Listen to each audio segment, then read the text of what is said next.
So let's take a look at the iPhone SE, the second gen, the one that came out in 2020. It is now 4 years later, it's 2024. And the question is it still a good phone? Should you still buy it? And the answer is yes. Lots of reasons why you should buy this device. And let me just go ahead and tell you why. So first and foremost, this device isn't that old by any stretch of the imagination. It's only 4 years old. So the tech inside this phone is still very usable today. Perfectly fine for most people's uses. Now, the first thing that stands out to me is going to be the price.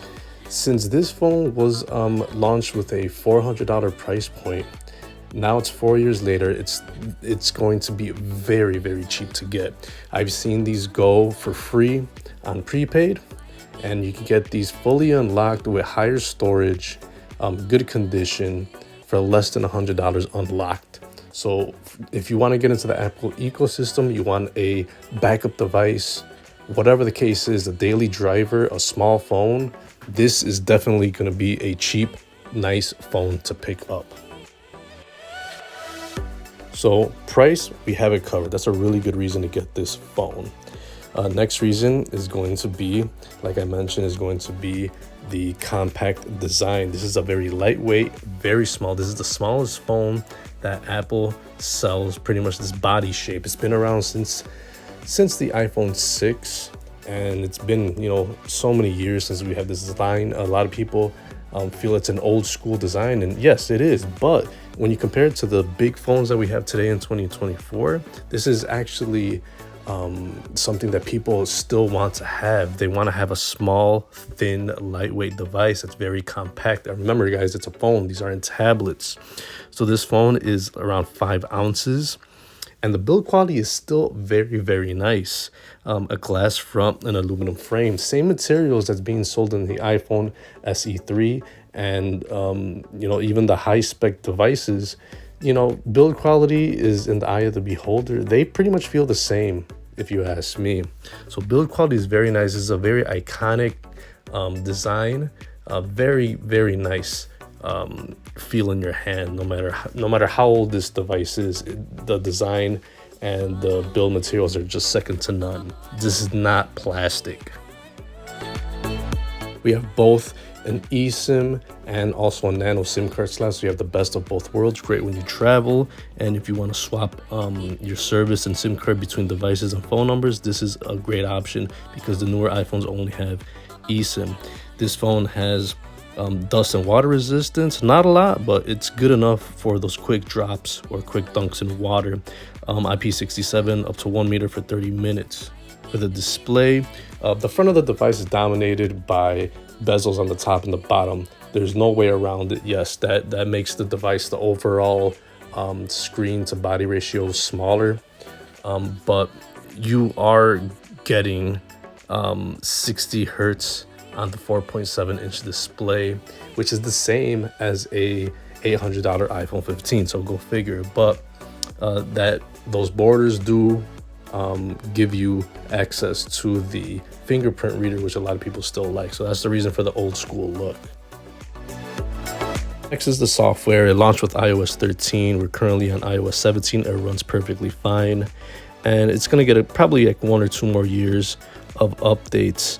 And it has the A13 Bionic chip, which is the same chip found in more modern, slightly older iPhone 11s, for example. So think of the iPhone SE 2020 as an iPhone 11 internal phone, which is perfectly fine for today's standards, everyday task. You won't notice any type of slowdowns unless you're doing a lot of crazy apps and gaming. And for storage, most of these devices come at 64 gigs, and we have 3 gigs of RAM, which is still plenty good for most everyday tasks. 95% of people won't notice the amount of RAM in this device, and go along with that A13 chip, everyday tasks will still feel like a breeze. Now for the camera system, we only have one lens on the back of the device, a 12 megapixel shooter, but it does shoot in 4K. And by all accounts, and if you ask my personal opinion, and I want to be straight up, you won't miss having like 2 or 3 cameras in the back of more modern, more expensive iPhones. everyday pictures and videos will look just fine from the back and also from the front. The selfie camera is 7 megapixels at 1080p. That's more than enough for most people's selfie videos and for their FaceTime calls. So we have 5.0 Bluetooth, a little bit behind, but you won't notice much of a difference.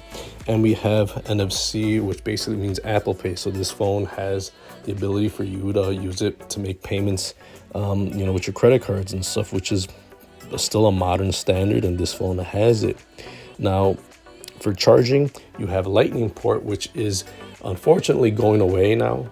And I say unfortunately because in the beginning, it is harder to switch from one port to another now that we have USB Type-C on the iPhone 15 going forward.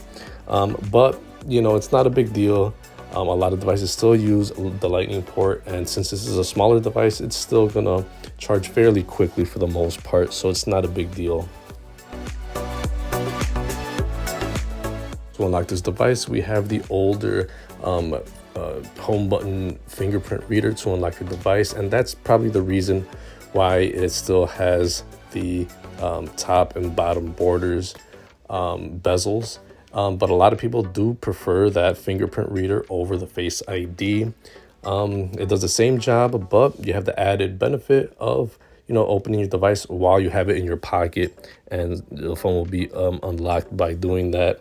And it just feels good. It's just more precise for depending on the lighting condition and all that stuff. The fingerprint reader works perfectly fine in 2024.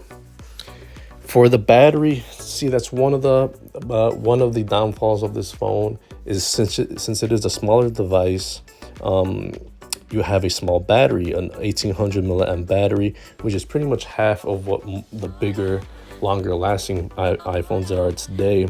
But it's not such a big deal because the benefit of having the small battery in a small device is that it's going to compensate by, it's a smaller battery, but the screen is smaller.